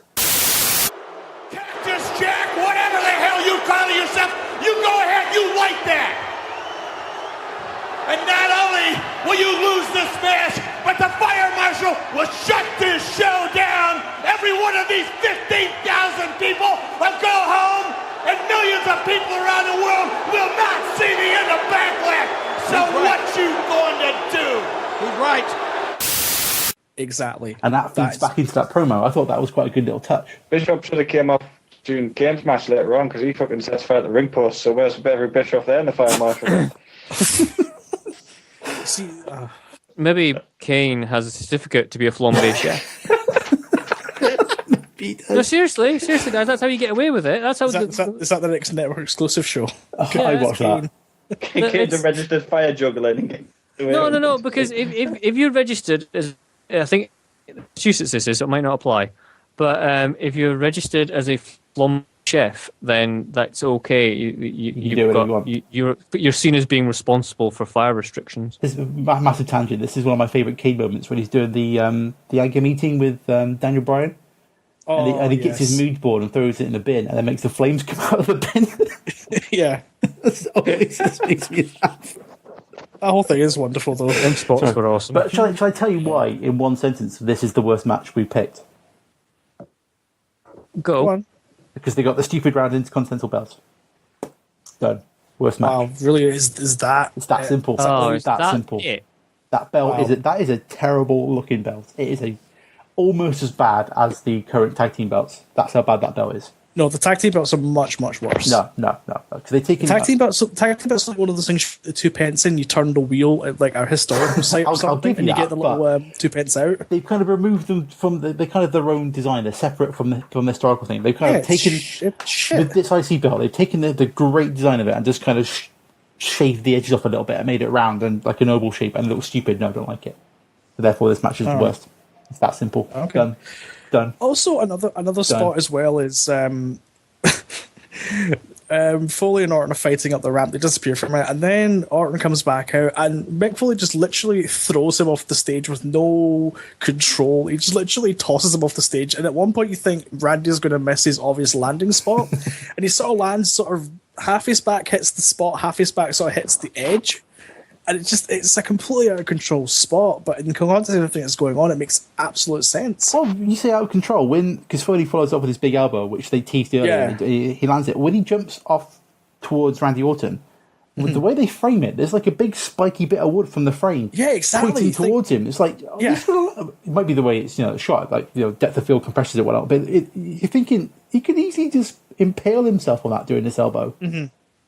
And also, this match just showed like how far Randy Orton will go, in the ring. Because I mean, even just thinking about, remember at WrestleMania 30 when he landed on that TV monitor doing the that sucked. Yeah. Like he really kind of does show like how much he's willing to put himself on the line. This was the beginning of it as well, because this type of match you had to put yourself on the line because well, it's the Cactus Jack rite of passage, isn't it? Because Triple H did it, and was Edge did it 2006? Edge did it at WrestleMania 23. Yeah, that big hardcore match. It's the infamous spear through flaming tables, the finish. Fire Marshall was okay that night with it, wasn't it? 22 is 22. Someone in Detroit, anyway. What I do like is the one where we see Mr. CM Punk on the gangster car that comes out before Cena's entrance. Yes, CM Punk. But we're also like, even though it's hardcore, we're kind of seeing it kind of being sanitized a little bit, because when Randy Orton gets out his barbed 2x4, it's got like a nice little taped handle on the bottom of it. And when I think that was meant to be deliberate. That was his version of hardcore. It's hardcore, but when they at the same time. Didn't his one unravel before the match even started? Yeah, his barbed wire rod unraveled, so the time Foley was down to the these ring. amateurs and hardcore matches are there. And then when Mick Foley gets out the board covered in barbed wire, it's got like a nice little carry handle so you can carry it around safely. I noticed that actually. Yeah, so right at the top, it's like you're going to jump on this thing full of barbed wire, but we want you to carry it around the ring safely. So therefore, should I tell you the bit that got me about this match? Go on then. Go on. It's the bit where Mick Foley puts the barbed wire baseball bat in between Randy Orton's legs and basically shreds his ball sack. He must have had a box on, surely. Yeah, which is not sold through the rest of the match at all. That's a fair point. No, this is true. Well, to be fair, Randy Orton's got a great many things to sell after that point, hasn't he? Well, when you're saying sold, did you want blood trickling down his legs or what? No, I would. You'd think that a couple of danglers. You would have some kind of tearing in the Speedos department. I guess you could do that. I mean, at least I don't want to encourage anyone to blade their their trunks, because that's a terrible idea. No, I mean you wouldn't. I'm not asking Randy Orton to walk around like Kid Fight, but just bleeding 24/7. No, just having the sack swinging in the wind. Oh yeah, let's not do that. No. That would not be good. It's not PG anyway. No, it's not PG. Well, this wasn't PG. This was definitely TV. True. So yeah, that was the only bit. It seems a bit weird to do that, and it was a moment that kind of made you go, "Oof, ow," but then it was never really referenced later on at all.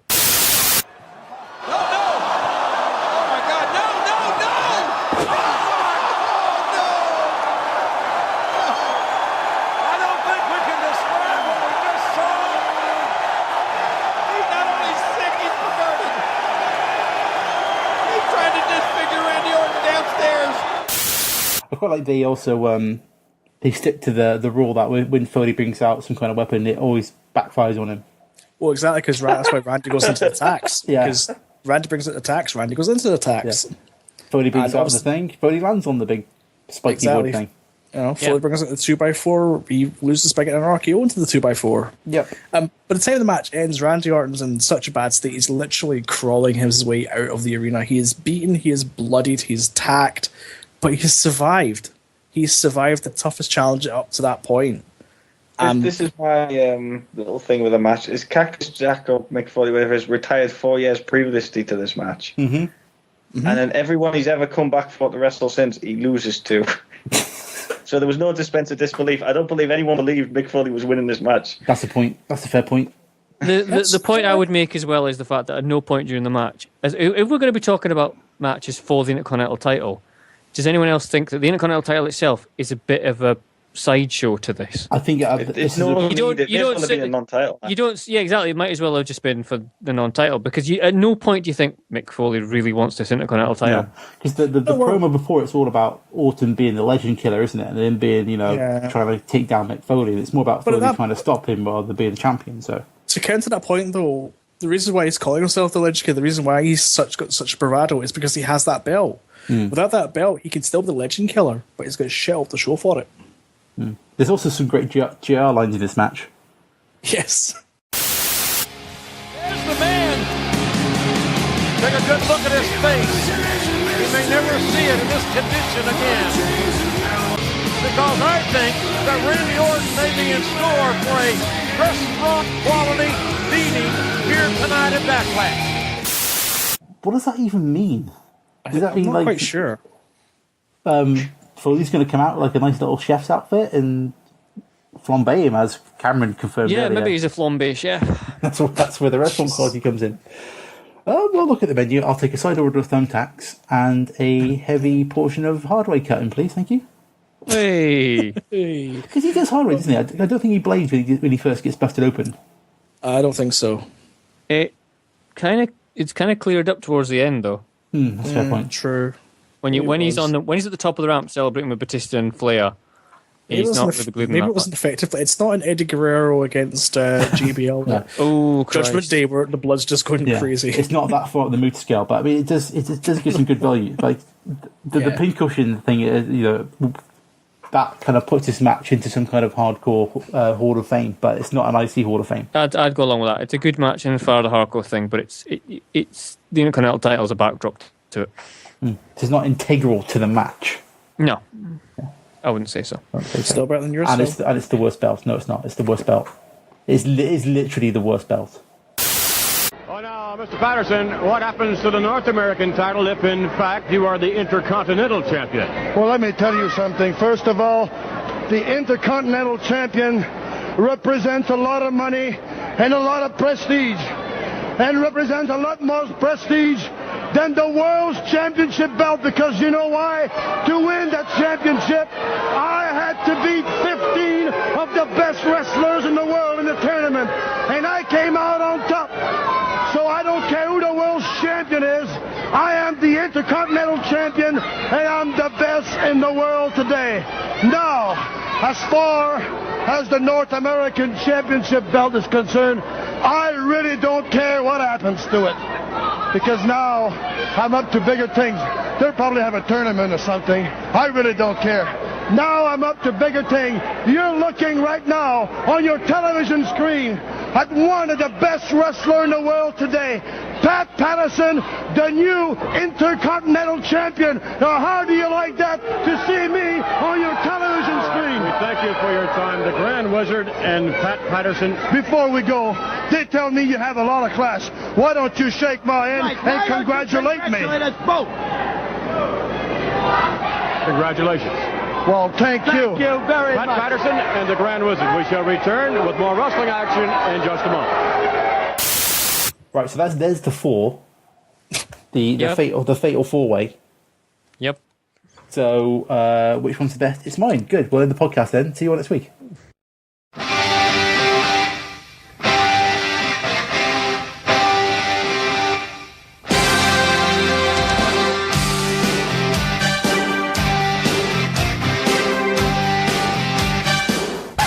Still here, Phil. Damn it. Oh, and the call. Stop. Save. Well, I'm just going to put a point out there.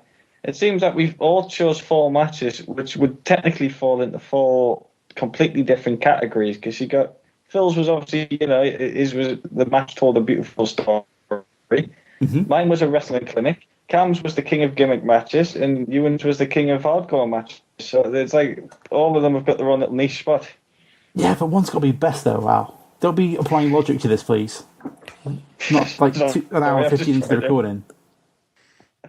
This is no place for logic. We want to figure out which one's the best. Well, okay. Since this is a wrestling podcast and my match had the best wrestling, I win. But there you go. See you all next week. Ta-da.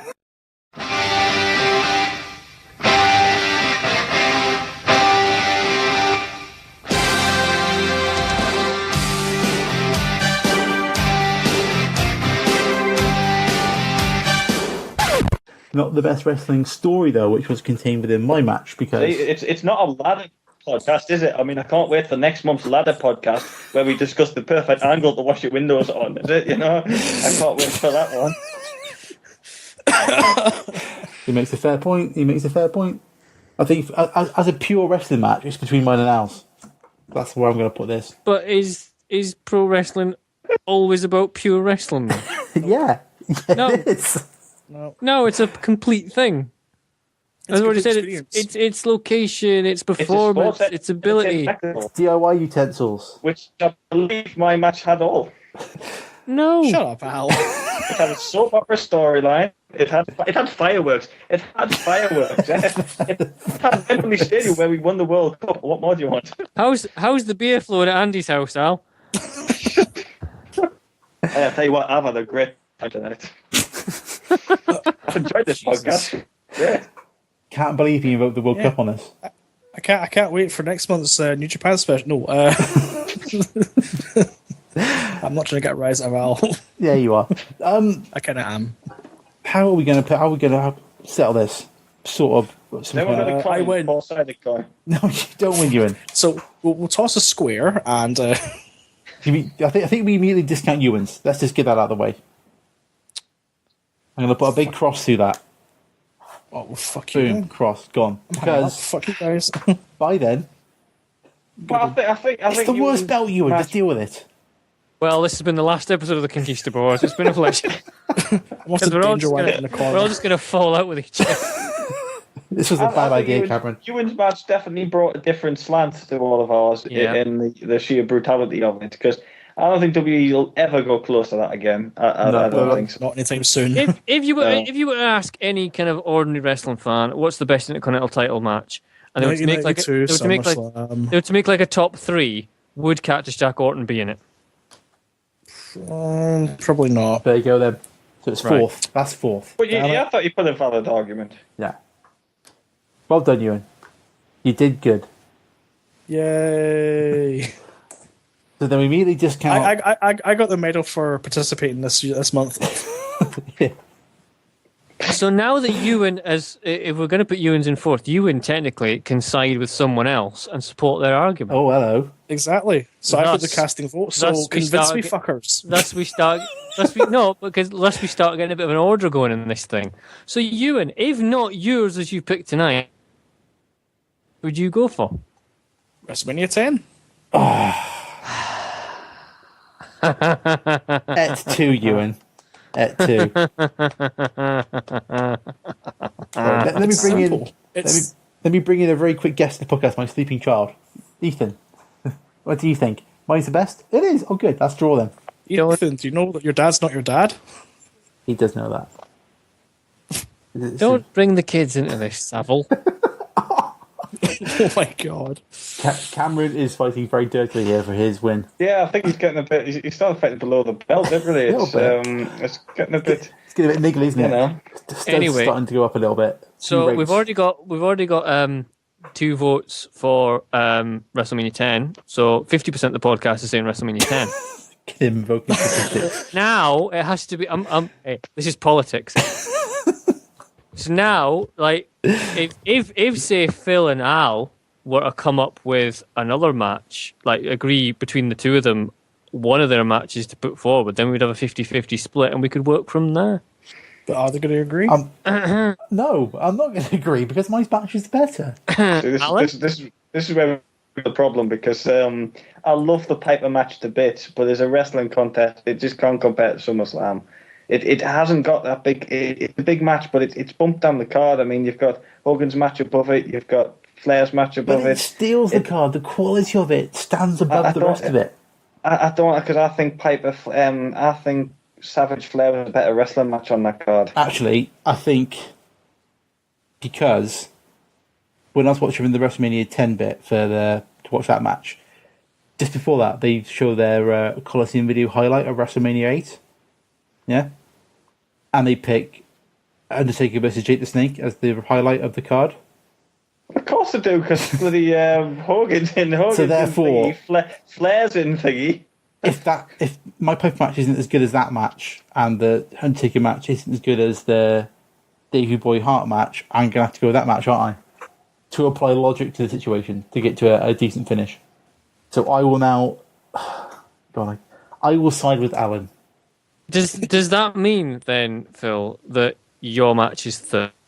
Apparently so. I mean, I must say, I love the Piper match. I think it's fantastic, Piper Brett. But I just think that the Davey Boy one pips it that little bit more because of. I think again it's because of the location. Alan, I hate you. Be quiet. Okay, we're down to 2 then. We're down to 2, so we're down Hang to... on. I've just been teamed with someone who hates me. I mean, this is proper wrestling now, isn't it? It is, yeah. It is. See, This is Battle Ball all over again. This ain't wrestling, Al. This is politics. This is podcasting, mate. This is how it goes. So now we. But this is. I'm feeling quite ruthless. Bloody, I'll be ruthless. Yeah, I know. It's great. Is that normal? Well, Probably. not for the first time, Ewan. Not for the first time. Nah. So half says WrestleMania 10, half says Davey Boy Hart. SummerSlam 92 versus WrestleMania 10. So we have to really decide between the two of those, and whatever we decide to ditch is going to be second, and then whoever we decide to go with is the winner. If I've got to pick out of those 2 matches, I've got to go with the ladder match. Yes! Just because it See is. what I mean? See, I'm against the losing battle here. Well, next month we're doing a fucking ladder podcast. Right? That's what we're doing next month. Right? There we go. Right, choose your best ladder. And remember, you've got to have somebody standing on the bottom of the ladder for safety reason, like Earl Hebner does when Razor Ramon was celebrating.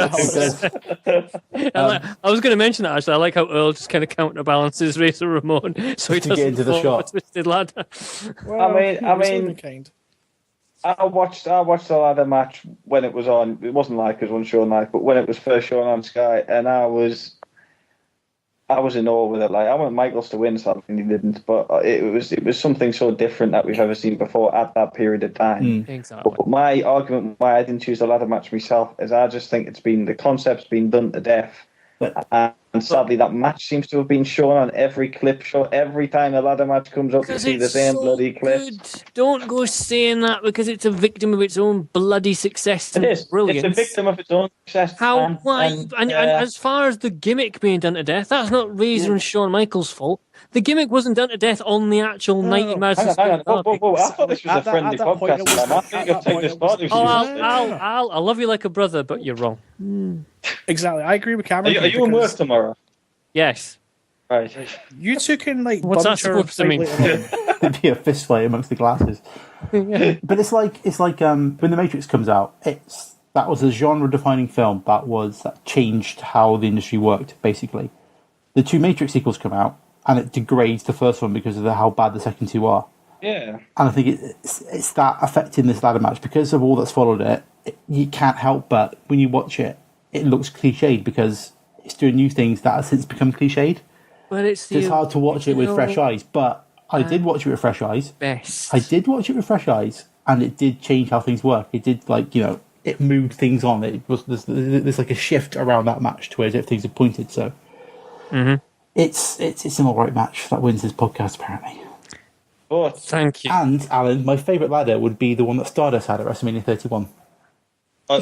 Well done, right? Yeah, favourite ladder's well done, and we'll do that next podcast. That is the correct answer to that question. Your favourite ladder, Don't forget Hornswoggle's ladder as well when he was in the ladder match at one point. Such a bitter I forgot about WLC. See that ladder match. That ladder match bred WLC. It shouldn't win on that merit. I will defend WLC to my dying breath. Those guys worked that like the only one. You watch it back. Those guys they worked their heart out of that match. Watch my back. I could push them over just by like blowing on them. Just watch the match back. We'll see and see. What's his name? Drew Galloway hurls himself through ladders with gay abandon, and it's like they didn't deserve to get sacked after that match. It was disgusting. 3MB for life. So 4th place is Orton. One more last point about the ladder match is they did do a sequel to it. It wasn't a one-off. Was the sequel better? Some people say the sequel's better. I'm not convinced myself. Those people are wrong. Michaels throws a hissy fit when he can't get the belt down, which is quite funny. But yeah, I think back to the Bret Bulldog one was a once-off, one moment in time, never ever to be seen again. Whereas I don't believe the ladder match was. Mainly because Bulldog didn't climb the card any higher than that. That was his moment, wasn't it? That was as high as he ever got. Because you're never going to get that scene. He didn't have a ladder, that's why. But no, you're never going to have that scene. You're never going to have that scene ever again. That Wembley scene at the end. You're never ever going to have that scene again. Whereas you'll have that scene of somebody triumphant in a ladder match at WrestleMania or at Madison Square Garden. You'll get that scene again. You'll never ever get that Wembley scene again at the end of a pay-per-view, and that's my ladies and gentlemen, is why it's my favourite Intercontinental match. So they did it with the But anyway, podcast, did it? one, we've established that. I'm just putting my point across. Fine, right, grand. So 4th place was Orton, Cactus Jack. 3rd place was Piper Hart at WrestleMania 8. 2nd place is SummerSlam 92, British Bulldog, Bret Hart. And the 1st place, the best Intercontinental title match, is Shawn Michaels, Razor Ramon ladder match, WrestleMania 10. Ladies and gentlemen, my business here is done.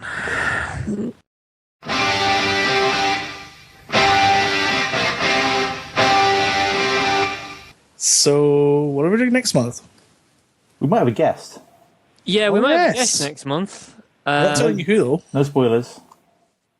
No spoilers. We'll need to iron that out at some point, I guess.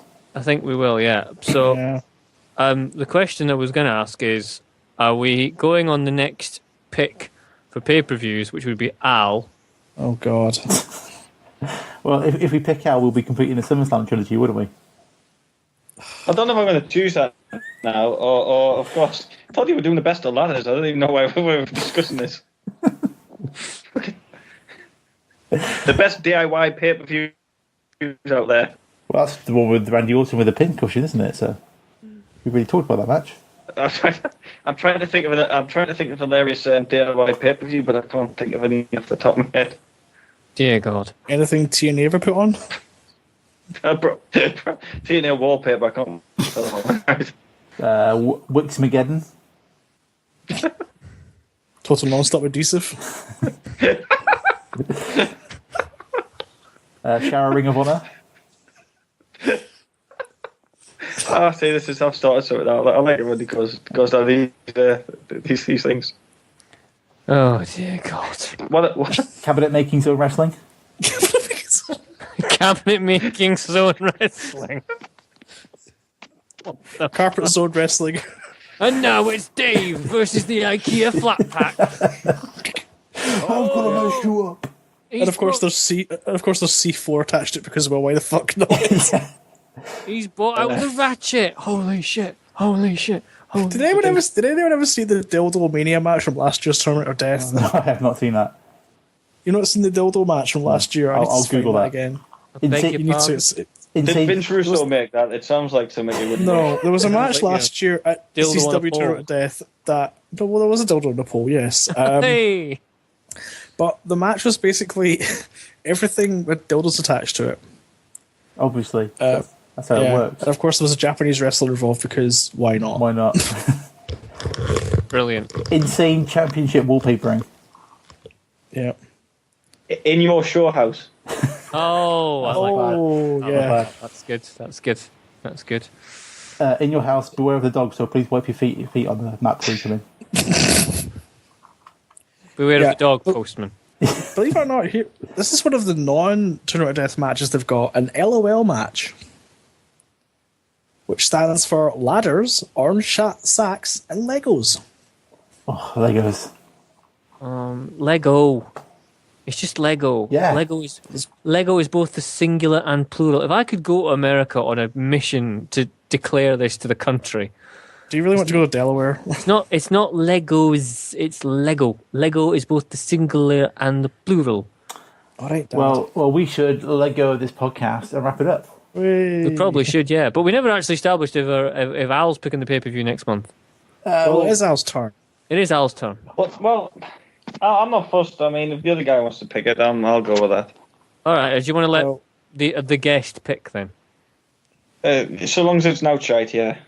Well, no, I'm going to actually get him to pick the shittiest one he can think of. Oh, well, that'll be my because then he'll favourite. like it. You know that. Well, yeah, good point. It'll be WrestleMania 9. Oh, for God's sake, no. No. Oh, come on. No. At some point. Come on. Undertaker! Podcast! Oh, please, Undertaker, you want French ass! Undertaker, French ass! please let me go to bed. No, we're going to keep your I think we should do this format again because I found this tonight horrendous fun. We'll work our way through the Horrendous. belts. fun at the end of that. Yeah, though. that's horrendous fun. Yeah, Horrendous fun. That's like an oxymoron type of thing. I had a dream last night where we had a podcast about best tag teams. Is that a dream or is that trying to suggest something? Well, that's both.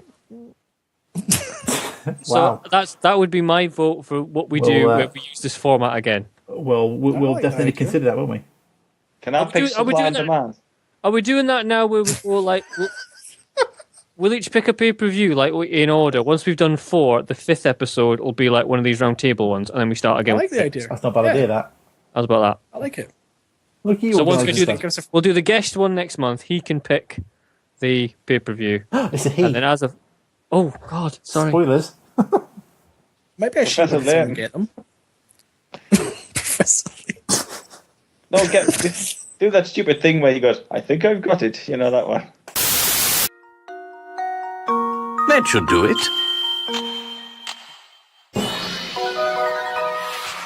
Another puzzle solved. If you have any ideas about how to save this podcast, please post them on our Facebook group. Why is he travelling with a small boy? Because I don't know, Alan. Well, everyone's got to have a toy when they're away from home. One clue, and now you're a part of it. It's a mystery, and now you solve it. Leighton's done it. Sit in my lap and grind my balls. I'm just going to edit there because we just can't go anywhere else after that. Bye. We'll have to close the podcast. We can't follow that at all now. Close the website down. That's it. American dream.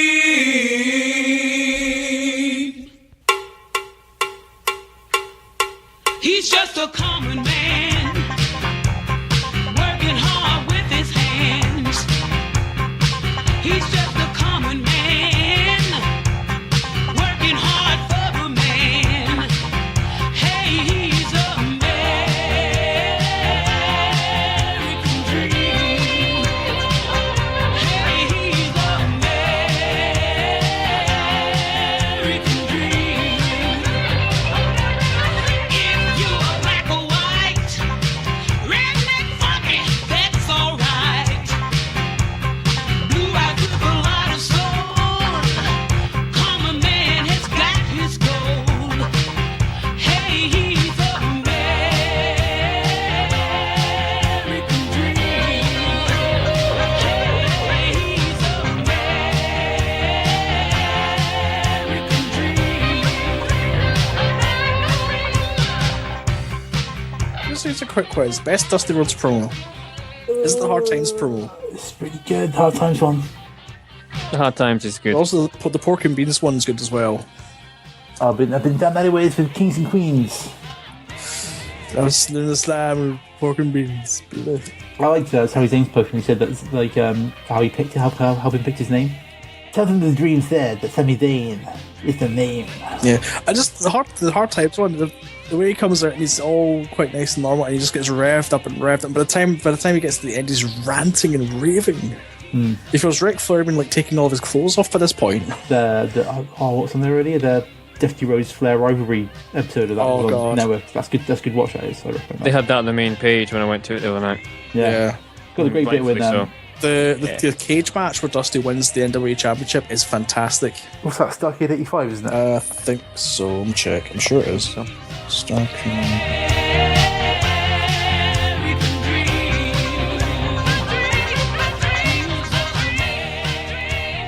Ladies and gentlemen, the Conquistabores have left the building.